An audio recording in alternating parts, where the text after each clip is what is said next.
The lost city of Atlantis may have actually been found. No, really. Two researchers were working in the waters off the coast of Cuba when they discovered the ruins of what looked like an ancient submerged city. That happened about 20 years ago, and yet no one really talks about it today. It's like the authorities just took the research, locked it away in some top-secret room, and decided no one else should know about it. But why? Well, I'm going to tell you.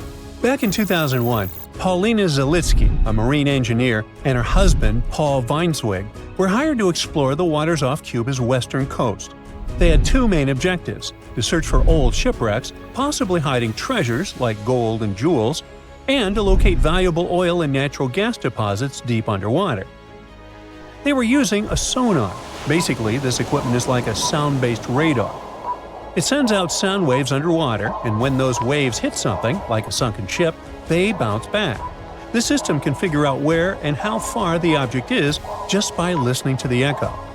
So, the couple was scanning the seafloor with this equipment more than 2,000 feet below the surface. And then, out of nowhere, they found something way more interesting than gold or oil. They found stones. Not just any stones. I'm talking huge, perfectly arranged stones. Kind of like a mini version of the pyramid at Chichen Itza, or even better, like a bunch of tiny submerged Chichen Itzas. Yep, they saw that, or at least they think they did. The thing is, sonar doesn't work like a camera. It definitely doesn't record video or take actual pictures underwater. What it does do is create images using sound. And those images are usually just outlines or shapes, kind of like a blurry black and white sketch. It shows you where things are, but not exactly what they look like. And that's exactly what happened back then. The equipment started producing images of these perfectly organized stone structures, and it really looked like some kind of urban development. I mean, the site was just too organized, too symmetrical to be just random rocks. But it sounded too good to be true. I mean, this discovery could totally change everything we know about ancient civilizations on the American continent.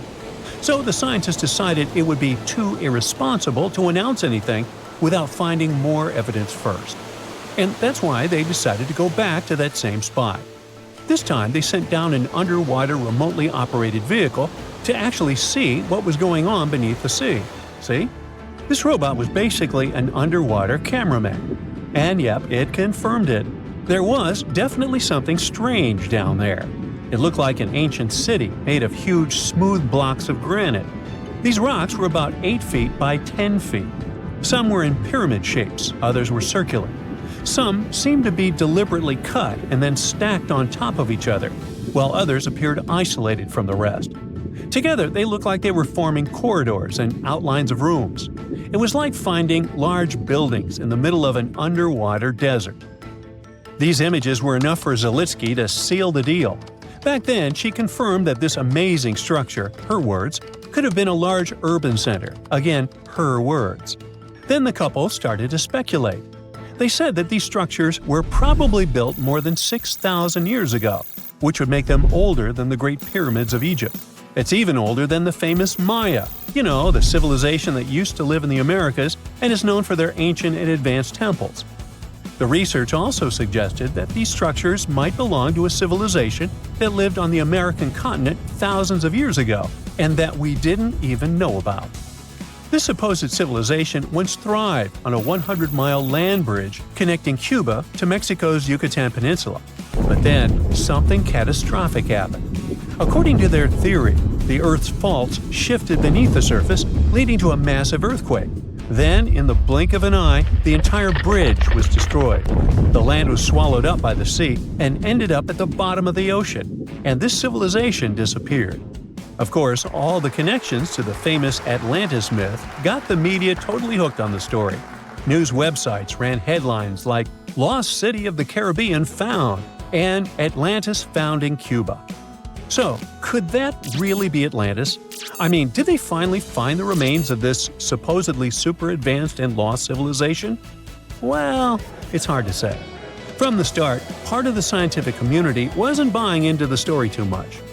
First, there's the issue of the date.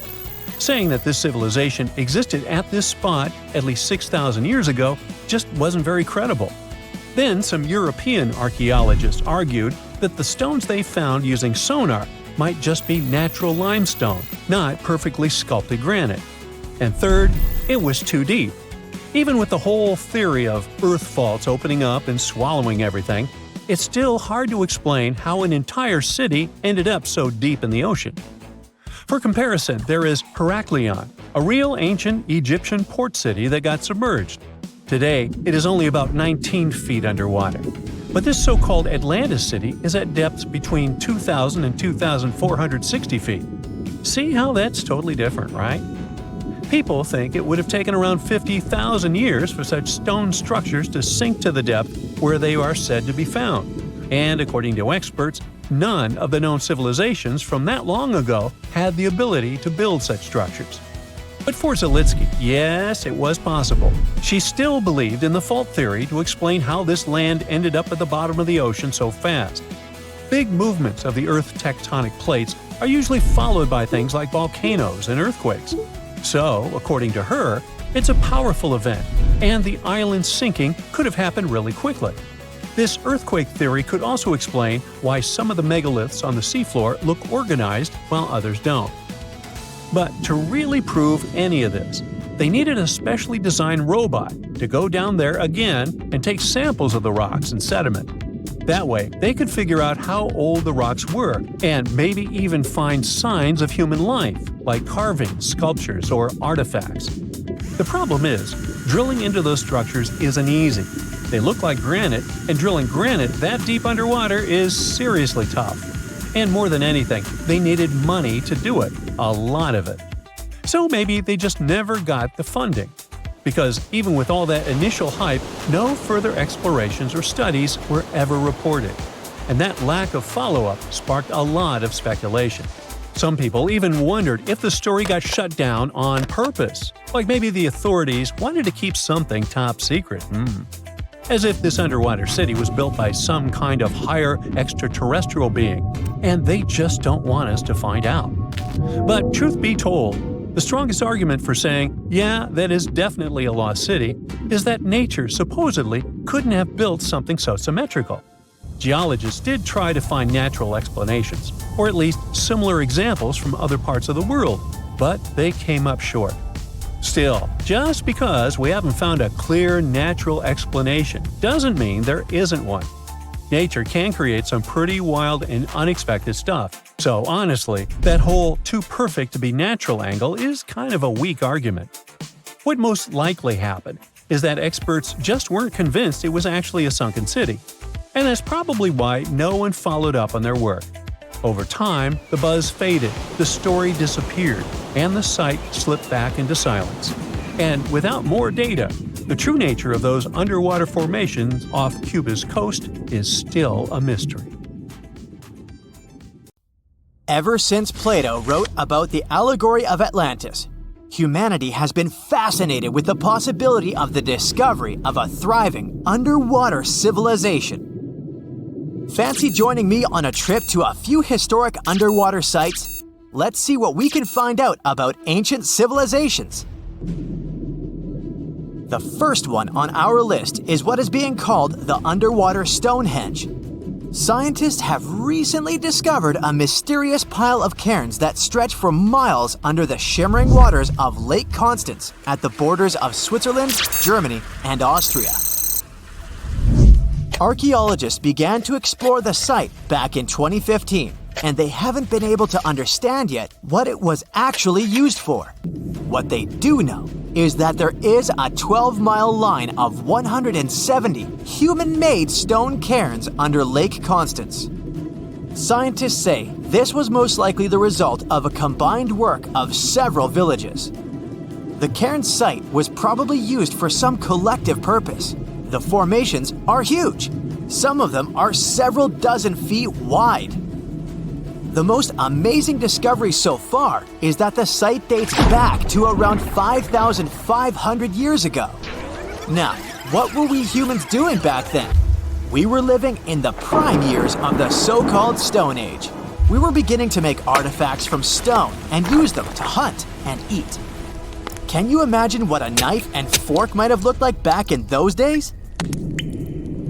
It's no coincidence that scientists call this site the underwater Stonehenge, though. Both sites are believed to have been built around the same period of time. You see, Stonehenge dates back to around 3100 BCE. Both sites carry the distinct characteristic of stone monuments built in a circle. Not to mention the fact that scientists also haven't figured out why on earth our early ancestors would feel the need to build a monument such as Stonehenge. Well, the mystery of Lake Constance hasn't been solved yet. Who were the Neolithic people from this area? And for what purpose did they go through such an amount of work and effort to build this huge stone site? Next, we're taking you on a tour of the Ryukyu Islands just off the coast of Japan. You're diving deep down to an archaeological site. But I should warn you, the waters of the Pacific Ocean are far from smooth. It doesn't take long before you see a huge structure, thanks to the sunlight shining down on the seabed. At first, it looks like Machu Picchu's ruins located across the globe in Peru. As you approach the site, you slowly figure out its forms. A pyramid-shaped structure, arches, staircases. It's something that could have easily been a palace or a castle. Could this be a sign of human activity? What you've just seen is known today as the Yonaguni Monument. It also goes by the name of Japan's Atlantis. The entire monument is about the size of 5 soccer fields and the height of a 5-story building. Its most surprising feature is its expanse of terraces. Explorers and scientists believe that Yonaguni might be 10,000 years old. But whether it's a human-made structure or a natural formation is still under debate. For Japan's top marine geologist, Professor Masaki Kimura, Yonaguni is the heritage of a lost civilization. Kimura has dived to the bottom of the ocean to explore the ruins over 100 times over the past 10 years. According to him, there are clear signs of human activity down there. On the monument's surface, there is a triangle-shaped concave that is a historical symbol of water fountains in the region. There's also a giant turtle carved on the eastern side of the structure.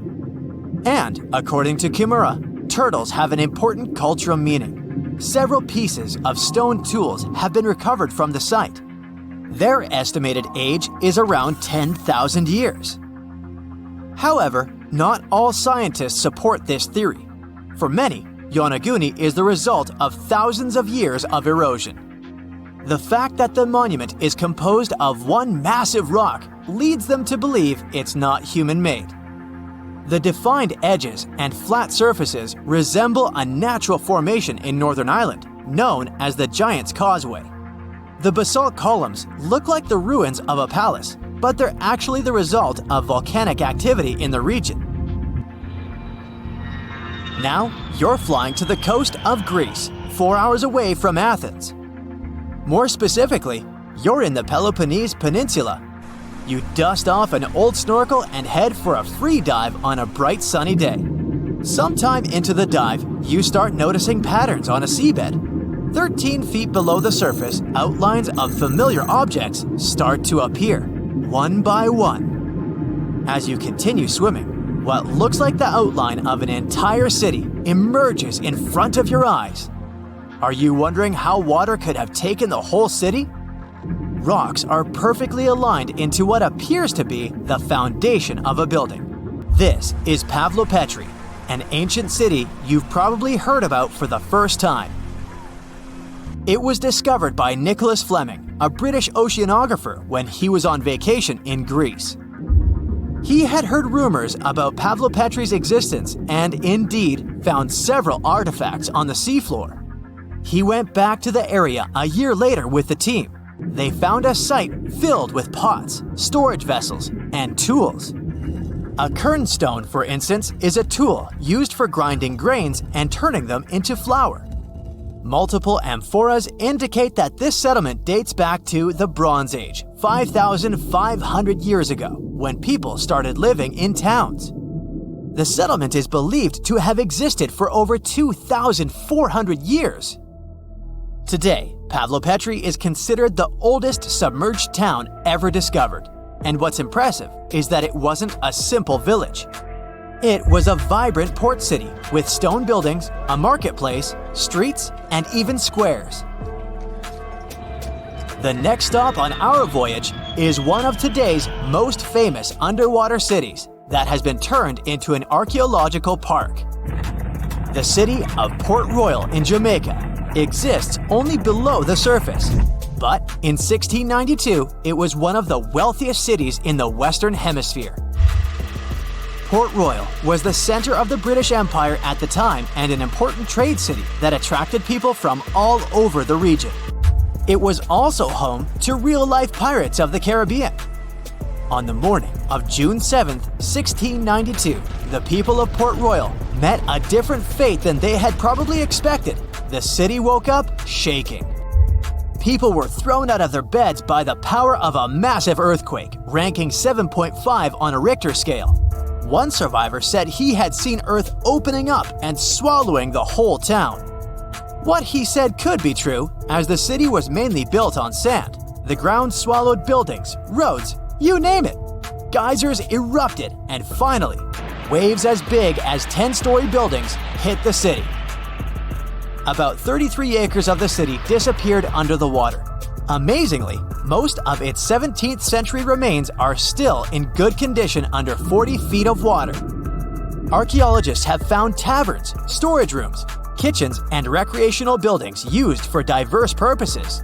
You can also see a grand lion statue, a submerged bridge, and many picturesque arches. Of course, I saved the best for last: India. Just off its coast lies another sunken marvel. A site known as the Lost City of Cambay is located in the Gulf with a similar name. It remained undiscovered until 2001, when the National Institute of Ocean Technology made a routine water assessment. With the help of sonar technology, which sends a wave sound to the bottom of the sea, they found something far beneath the surface. Images showed well-defined geometric shapes spread along a 5-mile stretch. The remains date to more than 9,500 years ago, meaning this civilization was lost at around the end of the Ice Age. Debris recovered from the site included construction material, pottery, beads, sculptures, and even bones. Scientists argue whether these artifacts are indeed from the site, but if they truly are, then the lost city of Cambay might be the oldest civilization in the world. You have about $130 million. What would you do with it? Fly into space or buy an island? There are many ways you can spend this much money, but one anonymous investor used it to build an extravagant underwater city. The project is not finished yet, and a lot of people are currently working really hard to make this crazy idea come to life. If all goes well, in the near future, living under the sea may become a reality. In the past century, there was a limestone quarry near the Welsh border in England. In the 1990s, it became flooded and turned into a lake 260 feet deep. Now, there's a large construction project going on around it. Trucks transport materials and people in overalls construct huge modules that look like giant futuristic submarines. These modules are called sentinels, and they will become the buildings of a small underwater city. Builders and engineers create durable stainless steel materials that allow these houses to withstand a depth of up to 650 feet. This is the upper limit of the twilight zone, where very little sunlight penetrates. Large squid and other creatures live in this zone. Imagine waking up in an underwater hotel room and seeing a giant squid staring at you from the dark. Or even worse, you see a huge eye watching you as you wake up. This could happen if sentinels were successfully installed in the depths of the ocean. Meanwhile, let's return to our project on a small lake. The project is called Deep. Its goal is to make life underwater as comfortable as possible. Inside living modules, builders install bedrooms, kitchens, bathrooms, and observation windows. People will access them using small submarines. However, it's not as simple as calling a taxi. To live underwater, you need to train under the guidance of experienced instructors to test yourself in underwater life simulators. The cost of living there will likely be expensive, but it's worth it. At least you will be well fed. A chef will develop a special menu, and all food will be stored in vacuum-sealed bags to preserve its flavor and nutrients. It all sounds great, but there's a question. Who is financing this project? No one knows the answer. Deep is funded by a secret investor who has already spent more than $100 million. Interestingly, this is not the first attempt to create an underwater dwelling. For example, Jacques-Yves Cousteau, a famous diver explorer, first created the Conshelf 1 underwater house in 1962. This was a steel cylinder located at a depth of 30 feet, where 2 divers lived for a week. In 1970, several women also spent 14 days underwater in the Caribbean Sea at a depth of 50 feet. The aim of that project was to study human psychology in a cramped environment, similar to that of a spaceship. Unsurprisingly, that project was partly funded by NASA. Okay, we have windows overlooking marine life, delicious food, underwater parties, and solitude away from civilization. All these things sound cool, but if we put aside the fun part for a moment, is there any real benefit to it? Oh yeah, ocean exploration. Many marine biologists believe that the best way to explore the ocean is from within. Diving doesn't help much since divers are limited by time and body needs. They can stay underwater for only about an hour and a half at a time. Underwater cities could allow us to live underwater for months. But the most important thing is long-term observation of marine life in its natural habitat. In the mid-1990s, a group of researchers wanted to study the development and nutrition of corals.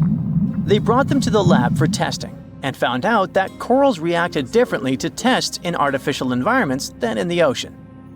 Their behavior in a laboratory setting was different from their behavior in the wild. Underwater cities could also provide work for archaeologists who study the remains of ships that have sunk throughout history. Plus, such cities could help protect us from future disasters. In the event of a catastrophe like an earthquake, tsunami, or volcanic eruption, scientists and engineers could build water-based shelters like the Sub-Biosphere 2 project to provide refuge for people. These circular structures could sink into the ocean and give shelter for up to 50 or 100 people, allowing them to wait out the disaster from a safe distance. Underwater cities could be an excellent solution to overpopulation, but there are some downsides. We already pollute the world's oceans, and what if we literally lived inside them? It's one thing to use labs to study marine life, but it's another to build hotels for vacationers. One such hotel, called the Water Discus, is a building at a depth of no more than 32 feet. It will have 21 rooms and a restaurant with coral reef views. While the conditions seem comfortable, some experts worry that staying there for long periods could be harmful because of the lack of sunlight. Nevertheless, it would be interesting to stay there for a week and see how it feels. The most challenging aspect of creating such laboratories, hotels, and bunkers is ensuring a reliable life support and safety system. It's crucial that the air, humidity, and temperature be as comfortable as possible for people to live in these structures. However, this requires a significant amount of energy. Currently, all modern underwater buildings rely on external sources of energy located on the surface. But scientists plan to make future underwater projects fully autonomous, using kinetic energy from waves and powerful solar panels to generate power. It's also important to create the right structure for these buildings. Rather than covering an underwater city with a giant bubble, it's more efficient to create several large housing modules. Each module should consist of steel, glass, and special cement. Also, the depth shouldn't exceed 1,000 feet, since a deeper location would require thicker walls because of high water pressure. To load and move these residential modules safely, engineers can use ballast tanks. These are large containers filled with water, which are used to pull the modules down deep into the ocean. Once in place, engineers can release the water from the tanks and fill them with air, causing the house to float back to the surface. And what about fresh air? Fish extract oxygen from the water using their gills. But this method is obviously not suitable for humans. Therefore, we need to deliver air from the surface. It can be piped into the city and mixed with a special substance called sodasorb, which reacts with carbon dioxide and removes it. It would be great if we could generate oxygen inside our underwater cities rather than relying on other sources. This would require farms and plants that can produce oxygen through photosynthesis. But instead of sunlight, these plants would use artificial light. If we talk about complete autonomy, people could get food from the water at any moment, put on scuba gear, a mask, and an oxygen tank, and leave the hotel through an airlock. Use harpoons and fishing nets to catch dinner. Remember to check your oxygen reserves and don't swim for too long. Frying fish in a pan won't work because of strong odors. In an underwater dwelling, air is static like in an airplane cabin, so odors become stronger. Maybe in the future, engineers will create a dedicated cooking area, but for now, you'll have to rely on canned and dehydrated food. If you get bored, go for an underwater walk. Instead of carrying oxygen tanks, use hollow tubes connecting your mask to an air source inside your home. But don't forget that you can't go too far because the length of the tube is limited. Air, food, safe construction. What else? Drinking water. In the future, scientists may create filters in these hotels that desalinate salt water. This water can be extracted from the condensation inside the hotel, as well as from human secretions. Don't be surprised. Astronauts, for example, have been using special technology to filter their liquids and turn them into drinking water for a long time.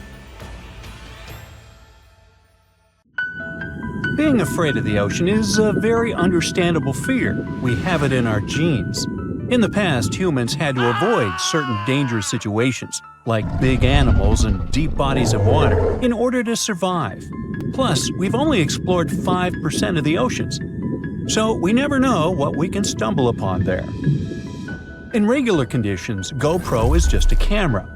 But if you find it lying at the bottom of a 400-foot pit in the middle of the Caribbean Sea, that will make your blood run cold. I know 400 feet may not seem like much, but a person who is deep diving for fun usually can swim from 59 to 98 feet deep only, unless they're a professional diver.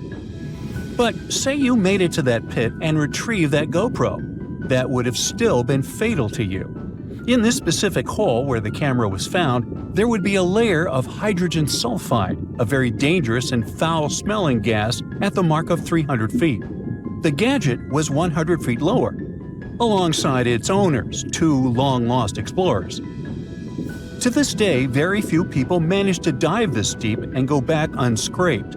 In fact, the deceased explorers were found only with the help of submarines. Now, you might be curious about the content of the GoPro. In stories like this, we expect proof of foul play or sinister footage. But the only thing found there were the images of happy times the explorers had during their trip. A sad ending to a vacay. Now, in deep waters, you can also find many species that seem to be otherworldly, but in a cute and interesting way, like the alien sponge. This fun little fella is a sponge first seen near the Mariana Trench in 2016. It's actually part of an ecosystem dubbed Forest of the Weird. Okay, this makes it sound a bit creepy. And what adds to the weirdness is the fact that the alien sponge had two little holes that resemble little eyes, so like it's peeking at you. Ah, another fun fact? The skeleton of this type of sponge is made of glass. And if you're afraid of cockroaches, I'll let you take a deep breath here. Ready? Cool. Because on the ocean floor, there are more than 20 different types of giant isopods, beetle lookalikes, that can be as big as 14 inches. Yikes! But fear not, these guys usually roam the ocean floor for food. So, unless you dive 7,000 feet, which we've just seen is not possible, you won't run into them. Now, despite the horror movie name, the bloody belly comb jelly is actually a fascinating creature you can also find in the ocean. They live in the twilight zone of the ocean, which is between 820 and 4,900 feet below sea level. Pretty far from where you usually soak your feet. But what's so cool about this jelly is its color. Because in the twilight zone, the light is very scarce.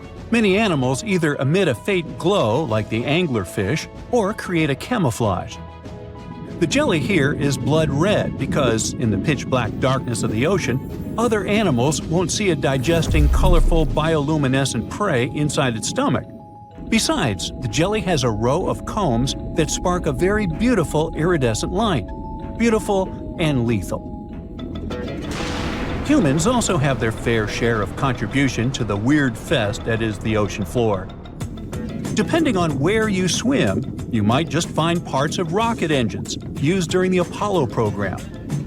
Now, when a rocket is launched into space, parts of it are dropped into the ocean where it runs out of propellant, making the rocket itself lighter. And a part of the Apollo 11 rocket engine, yes, that one that first took humans to land on the moon, was actually recovered from the ocean after more than 4 decades. And you can see it at the Museum of Flight in Seattle. Not a space fan? Well, there's something for the Oregon Trail lovers too. There are 2 locomotives living their best lives, or worst, depending on your point of view, just off the coast of New Jersey. They're from the 1850s and are sitting under 90 feet of water.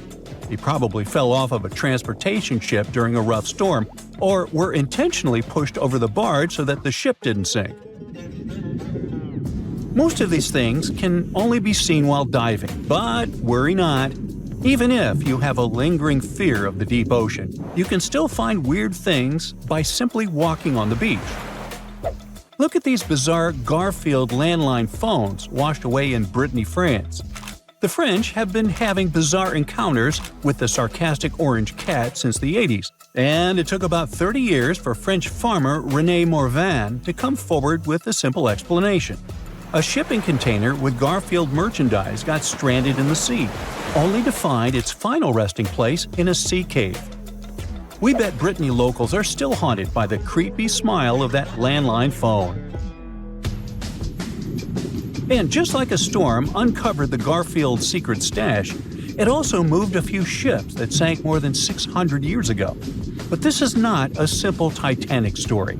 It actually sounds more like Pirates of the Caribbean, because when the storm moved those old ships, authorities from Caesarea found 2,000 gold coins, some silver and bronze coins, gemstones, and rings. It was a bigger treasure than a dragon could hoard. But don't get your hopes up. Even though most of the underwater archaeological zones in this region are open to divers, these treasures are safely tucked away in a museum. Speaking of pirates, and I was, another weird thing you can find chillin' in the ocean is the pirate city of Port Royal, Jamaica. In 1692, the city was devastated by an earthquake, followed by a tsunami. A really bad twofer. But the good news is, you can still visit it today, well, scuba diving, that is. This is actually not the only sunken city in the world. There's also Thonis Heracleion in Egypt, which is not at the bottom of the sea per se, but at the mouth of the Nile River. There's also Baiae, a Roman town built atop a supervolcano. Now, you might be thinking Baiae had the same fate as Pompeii, but guess what? The floor actually sank and the town went down with it. So, have you ever heard of underwater crop circles? Back in 1995, divers in Japan spotted perfectly round circles formed in the sand.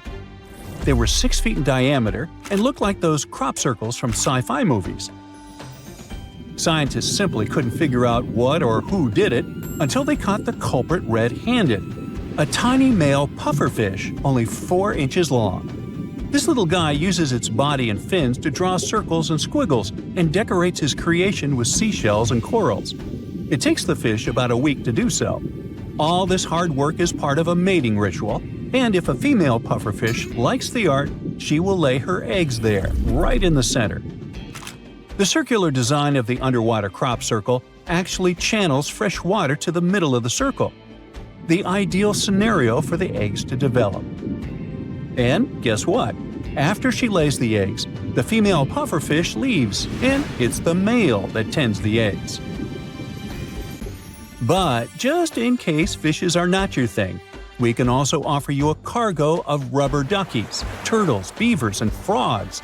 28,000 of them to be exact. These bath toys were traveling from China to the US, but much like our friend Garfield, were caught in a storm in 1992. From the North Pacific, our friendly duckies and beavers made their way to the UK by 2007, but some were bolder and traveled to Australia, Indonesia, Chile, Hawaii, and even Alaska. Now, have you ever seen a strange thing washed up by the beach? Let us know in the comments. Bye. So think about it. What was the weirdest thing you've ever done for work? Printing hundreds of pages of useless reports or unknotting holiday lights? Well, there's a scientist out there who spent 100 days below the surface of the Atlantic Ocean. Dr. Joseph Dieterich, or rather Dr. Deep Sea as he likes to call himself, was living underwater as part of Project Neptune 100. This project is a long-term study of how compression affects humans, both physiologically and psychologically. Dr. Deep Sea, who's a biomedical engineer and University of South Florida associate professor, went under the sea to see if increased pressure can help humans live longer and prevent health problems that come with old age. From day one of the mission, Dr. Dieterich was actively sharing what was going on in his social networks. He mentioned that another important goal for him was to inspire scientists from different generations to study life undersea. After 74 days of the mission, he officially set a new Guinness World Record for the longest time living in an underwater fixed habitat. But he didn't just jump out on the surface after it, woohoo, and stayed the planned 100 days. The scientist definitely wasn't bored for those 14 weeks. He collected data, collaborated with other researchers, virtually taught a biomedical engineering course at his university, and reached out to thousands of students from 15 countries online. Once the mission was over, Dr. Dieterich was greeted by his family and friends, the media, and many fans who were following his work online.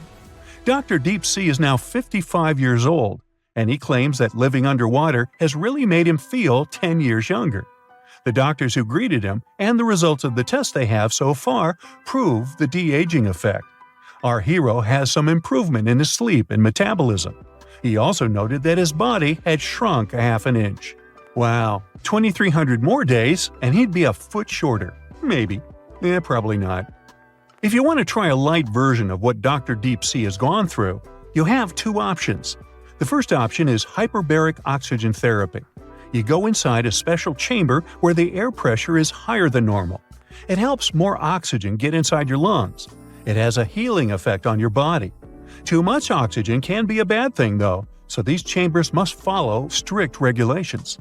You can also stay in the exact same place where Dr. Dieterich lived. It's called Jules' Undersea Lodge, after Jules Verne, the author of 20,000 Leagues Under the Sea. It's a two-bedroom apartment located 30 feet below the surface of a lagoon in Key Largo, Florida. Don't worry, your prospective home won't sail away. It's attached to the seabed by leg structures. There are 3 windows with a direct ocean view and some marine life outside. A lot of it. There's also a command center that keeps oxygen, water, and power levels under control. An air conditioner keeps the temperature comfortable, and a chef dives in to cook meals for the guests upon request. Now, you can't just dive in to see if they have a spare room, though. There's some paperwork involved for each guest. And you'll have to put on some gear and leave it in the wet room before you get into the nice and comfortable apartment. As for Dr. Dieterich, he doesn't plan to stop his studies of how humans can survive in isolated environments. He's going to take a flight on a modified airliner where you can experience zero gravity multiple times. Something not for the weak of stomach. It's the next step to his dream of becoming a civilian astronaut and traveling into space by 2026. Dr. Deep Sea wasn't the first scientist to stay alone in an unusual setting for research purposes.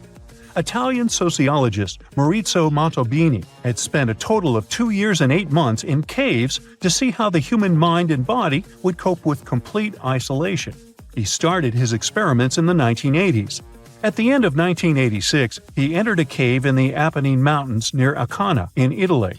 He would only get back on the surface 210 days later, which made him the world record breaker for spending the longest in complete isolation at that time. Montalbini survived on a high-calorie diet of powdered foods and pills, much like those that astronauts use on space flights. Scientists monitored his health using special tools from the outside of the cave. Maurizio would later break his own record, and he shared that the only way to do it was to make a friend of solitude instead of fighting it. He did his experiments in collaboration with NASA and universities around the world and proved that isolation affects time perception and sleep. An interior designer from Ancona was so inspired by the experiments that she volunteered to take part in a similar one herself in 1989. Stefania Follini spent 4 months in an underground room 30 feet down in the Lost Cave in New Mexico. The experiment was on circadian rhythms, those 24-hour cycles that are part of your body's internal clock. Stefania had no natural clues on what time or day it was. Soon enough, she stayed awake for more than 20 hours and slept for 10 hours at a time. So her biological clock changed into a 48-hour day cycle. She stayed entertained down there thanks to a guitar, a computer, 2 friendly mice, some frogs, and some grasshoppers. She decorated the cave with cutouts from cardboard when she got bored and did judo to stay strong and flexible. Once the experiment was over, the scientist who greeted Stefania asked her to guess what day it was. She felt like it was the middle of March, but in reality, she went out of the cave on May 22nd, so she lost the perception of time and 17 pounds. Her meals were super spread out because of her new regime, and because she mostly ate beans and rice, she had a shortage of vitamin D. You know that feeling when your parents tell you something all the time and you wish you could prove them wrong? Well, it drove Dr. Donald Unger into an unusual scientific experiment. He cracked the knuckles on his left hand twice a day for over 50 years. He didn't get any terrible health conditions, unlike what his mother told him. Of course, that evidence can't be enough to prove or disprove this common belief, but there are other studies that showed the same results.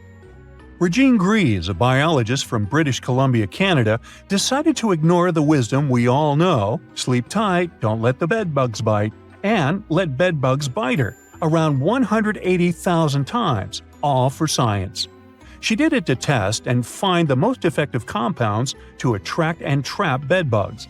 Once those little unwelcome guests get inside your building, making them leave can be tricky and cost a lot. The biologist, together with her team, decided to see if baiting traps with pheromones could help lure the bugs and detect their gatherings before they multiply. They were missing one puzzle piece: the compound that bedbugs use to determine that a particular habitat is a safe place for them to settle. And that's how Gries became bait for bedbugs. Her team managed to find that the compound they were looking for was histamine, which humans produce during immune responses. The researchers believe this means they can produce really cheap chemical traps for those little pests. Dr. Kevin Warwick, former professor of cybernetics at the University of Reading, became the world's first real cyborg. He connected his own nervous system to a computer to see how technology can change healthcare. He implanted a device in his left arm to transmit his own neural signals to a robotic hand and control it. The scientist believes implants are the ideal solution for people with neurological problems, as they can control objects just by thinking about moving. And it doesn't have to be only about treatment. This tech can help all humans open up a huge potential if we link up the human brain to a computer or AI system. China plans on building a train that will connect mainland China to the United States. The track will start in the northeast region and then make its way through Siberia in eastern Russia. It will then go under the sea through the Bering Strait into Alaska in the US through a 125-mile underwater tunnel. It will then flow across Canada's Yukon Mountains and British Columbia and finally to the United States. And once there, it can connect to every major train station in America. The total distance, around 8,000 miles. This China, Russia, Canada, and US network was conceived in 2014 by a group of Chinese engineers who had a vision of a major transcontinental train track. They claim that if the project is built, then you will need just 2 days for a trip from China to America without having to go to the airport. A train ride is much smoother than a plane and offers people better opportunities to experience traveling near the ground rather than up in the air. And the trip itself can boost tourism across 4 countries. Even though a plane ride from China to the US takes just 14 hours, depending on where you're coming from, anyone will get to experience the joys of looking out of the window and seeing yourself whisk through the land. This new rail system will be 1,800 miles longer than the Trans-Siberian Railroad, which is the longest railroad in the world, and the tunnel itself will be 4 times longer than the English Channel. If the project gets the green light, then it would cost a total of $200 billion. Building on the main surface won't be so much of a hassle and won't be as challenging as one would expect. But the tunnel in the Bering Strait will require many skilled and experienced engineers to construct it. And they have already figured out how they're going to do it. It will be divided into 3 levels with 2-way traffic. The upper level will accommodate the high-speed trains, while the bottom level will be for the slow-moving cargo and passengers, while the middle level will be reserved for emergencies. The cargo train can move up to 100 million tons of cargo, which makes up 8% of the world's freight cargo between Europe, Russia, China, Japan, South Korea, Canada, and the United States. Passengers wanting to leave from Alaska to Russia and vice versa will only have to take a 20-minute high-speed train ride to their destination. The tunnel alone in the Bering Strait will cost around $35 billion. From start to finish, it could take anywhere between 12 to 15 years to complete. The project will involve many international firms and construction companies to help out with completing it. This could possibly be the most expensive project in history if funded properly. And it has to be strong enough to handle the icy waters in the Bering Strait and the strong waves around it. The China, Russia, Canada, America railway line would be the most expensive and ambitious mega project in history and would take years to complete. But according to some resources, China is confident that they have the technology necessary to do something of this scale. It will change the transportation industry forever and increase tourism across all continents. If this project is going to be built, then it would be technically possible to travel from a train station in Portugal all the way to the United States. Europe has an impressive train network that's all connected to each other. From Eastern Europe to Central Asia, you could take a train from certain countries until you end up in China. For the past 20 years, China's speedy rail network has grown incredibly. It has the world's largest high-speed rail network that covers more than 23,000 miles. Based in Shanghai, it's also the fastest commercially operating train, which reaches speeds up to 270 miles per hour. So once in China, you can get on any train and speed off to wherever you want to. It will be the ultimate traveling experience to only travel by train from continent to continent. There won't be any need to travel by an airplane. So if you have fear of flying, let's say, then this will be the perfect way for you to go by.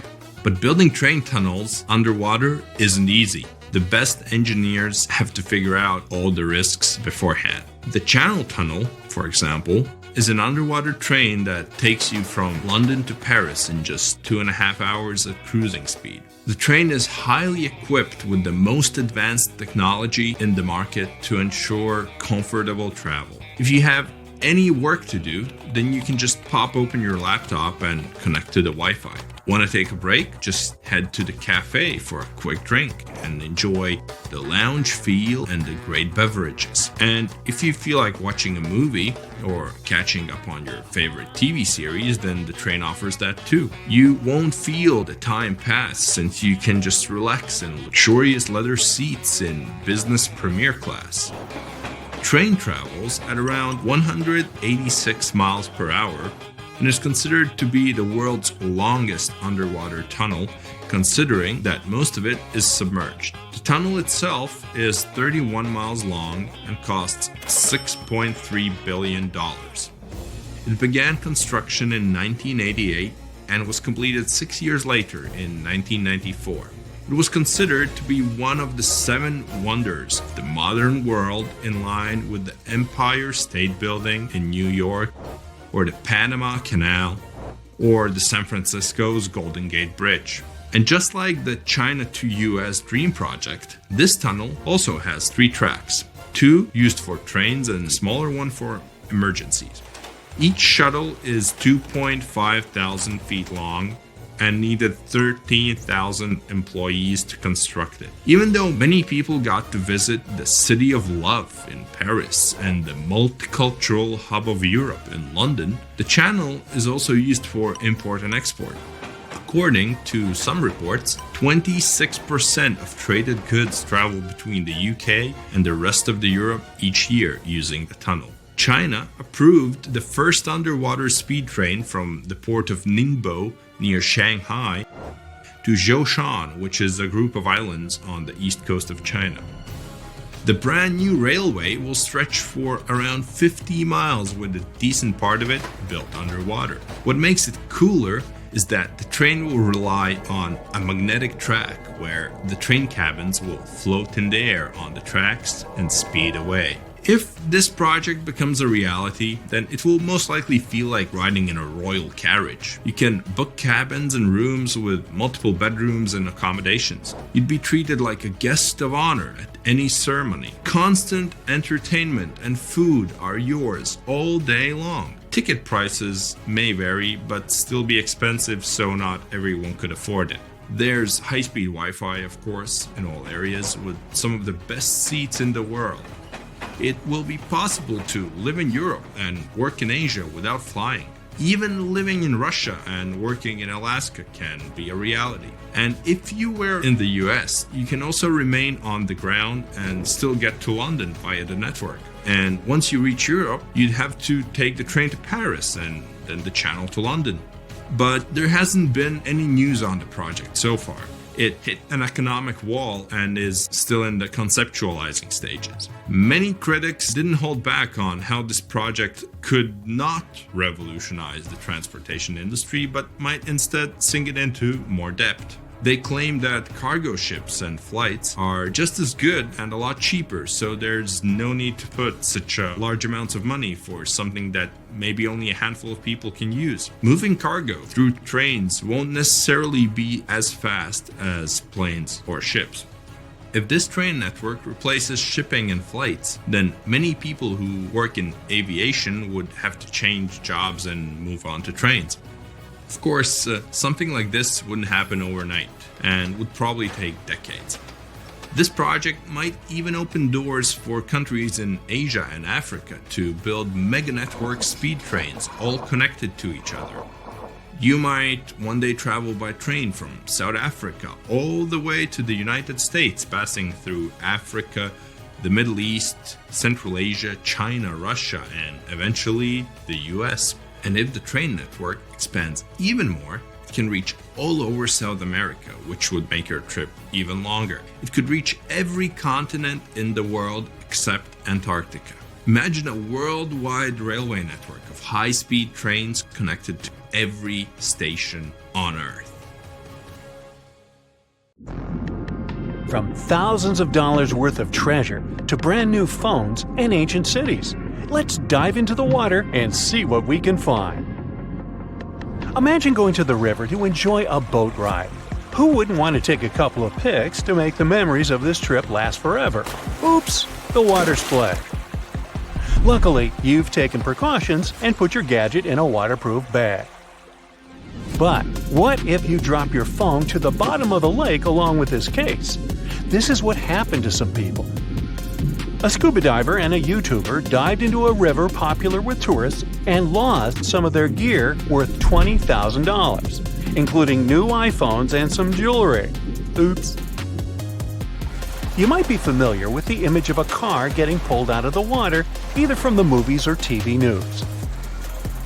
Large cargo vessels sometimes sink, and trucks inside them go along. That's what happened with the Thistlegorm wreck. It sunk in 1941 in the Red Sea, and these Bedford trucks were inside. Want to see something more valuable, like treasure? A British cargo ship was carrying a heavy load of silver ingots, but the vessel sank. Treasure seekers knew there was silver on the ship. Since the 1940s, they've been looking for it. The Odyssey Marine team got lucky. They made the discovery in 2011. The treasure was more than 14,000 feet below the surface. The ship had carried more than 110 tons of silver ingots. Finders keepers! The Odyssey team kept 80% of the treasure and gave 20% to Her Majesty's Treasury. Of course, there were more items on the ship, like letters, teapots, and silk sheets. You can see them in the exhibition called Voices from the Deep at London's Postal Museum. Now how about some underwater art? Sure, here you go, Polynesian moai statues. These statues have been discovered in several areas across the world. For instance, Easter Island is full of different size statues, but many of them can also be found in Cancun, Isla Mujeres, and Punta Nizu, Mexico. Seeing full-body statues from thousands of years ago under the water would probably be a lifetime experience. Gold coins are also popular items found in shipwrecks. Many divers come across coins worth a lot of money. But there's one diver in Florida who truly hit the jackpot. In 2015, they stumbled upon nearly $1 million worth of treasure. The discovery was 51 gold coins, 40 feet of ornate gold chains, and a rare coin that was made for Philip V, the King of Spain. They were once frightening and dangerous, and they still look spooky. Yo-ho! I'm talking about pirate ships. One pirate shipwreck from the 18th century was excavated off the coast of Colombia in 2015. The treasure found there was worth between $4 and $17 billion. It contained precious stones, gold, and many other items. The next one is an underwater city. Neapolis is a city washed away by a tsunami. It was built on the coast of North Africa nearly 1,700 years ago. Divers uncovered the city's remains in 2017. Researchers have also discovered Roman columns, as well as household goods and tools. Now, let's go all the way back to 1503. Portuguese explorer Vasco da Gama was fighting a storm when he lost his ship Esmeralda. The ship was discovered in 1998, but it had to wait for more than a decade to be excavated. Researchers found navigational tools there. They didn't have as much value as Spanish gold, but they were historical treasures. Now, in Amsterdam, they fish for bikes in canals. 1/3 of working Amsterdammers cycle to work. Others use their bikes for different purposes, like exercising, going shopping, and so on. There are more bikes in Amsterdam than permanent residents. Unfortunately, many bicycles and even some cars end up in Amsterdam's canals. The fact that Amsterdam has 165 canals with a combined length of 60 miles doesn't make the authorities' job easier. Obviously, the owners don't throw their bikes into the water. Bikes can end up in the canals because of strong winds, vandalism, theft, or by accident. Every year, authorities fish up between 12,000 and 15,000 bikes. Our next one is a lost city. Heraklion was ancient Egypt's gateway to the Mediterranean. It became submerged and hidden under the sand. This city was famous. Maybe you've even heard about it. It was mentioned in the legend about Helen from Sparta and Paris from Troy. So, how was this ancient city discovered?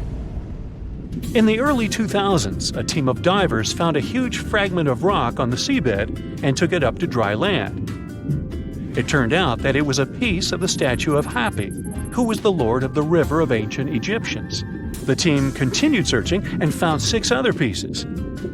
Around them, they saw temple ruins, pieces of pottery, jewelry, coins, oil lamps, and so on. Even an old copy of the New York Times. Nah, not really. Granada Underwater Sculpture Park is the world's first, what else, underwater sculpture park. Why is this park so special, besides being located in the beautiful waters of the Caribbean? You can see the park on a snorkeling or scuba diving trip. The sculptures are about 9 to 16 feet underwater. The atmosphere and the experience itself make it special. The sculptures are made from concrete and steel. Some of them weigh as much as 15 tons. They're covered with underwater creatures. The statues were put there to help protect reefs, maintain the health of the ecosystem, and restore underwater life in that area. Now, submarines are designed to go underwater, so maybe you wouldn't expect to see them on this list. But submarines do, in fact, sink. Divers have discovered many submarines. For instance, an Australian submarine was found off the coast of Papua New Guinea more than a century after it had sunk. Now here's another submerged city, but this one was left underwater on purpose. You can see the ancient ruins of Lion City in a lake in China. This lake was created in 1959 when the valley, at the base of Five Lions Mountain, was flooded to create a hydroelectric power station. The 1,400-year-old city, now ruins, got submerged by this flow and stayed this way for over 50 years. It lay untouched at the bottom of the lake until its exploration started in 2001. Divers found out that many structures, carvings, guardian lions, and arches were still preserved. Researchers mapped and documented Lion City. They also looked for a way to protect these structures from further damage. In 2011, the city was announced to be an historic relic under protection. When you see the ruins of Lion City for the first time, the view will take your breath away. So don't forget to hold your breath. Imagine swimming in the dark waters. As you're approaching the city, you see its huge walls and extensive carvings. Marvelous, isn't it? The Cancun Underwater Museum is probably the largest museum of its kind in the whole world. It wasn't lost, per se, but now it's home to an aquatic ecosystem. Who wouldn't want to combine scuba diving and snorkeling with a visit to a world-class garden with 500 sculptures? Placed 30 feet under the surface, these sculptures are made from pH-neutral marine concrete so that they can stay on the ocean floor. Plus, here, the sculptures change over time, unlike in a traditional museum. That's because they become part of the underwater environment and a home to various plant and animal species. In one installation, nearly 450 life-size figurines are grouped together to hint at the harmonious coexistence of humanity. There is also the Anthropocene, which is an actual submerged Volkswagen Beetle placed by the Manchonis Reef. Okay, this is not a lost and found item, but this is just, hey, it's a giant jellyfish and I wanted you to see it. This creature is known as the lion's mane jellyfish, and it's the largest known species of jellyfish. So, I'm happy now. And have you ever discovered anything underwater?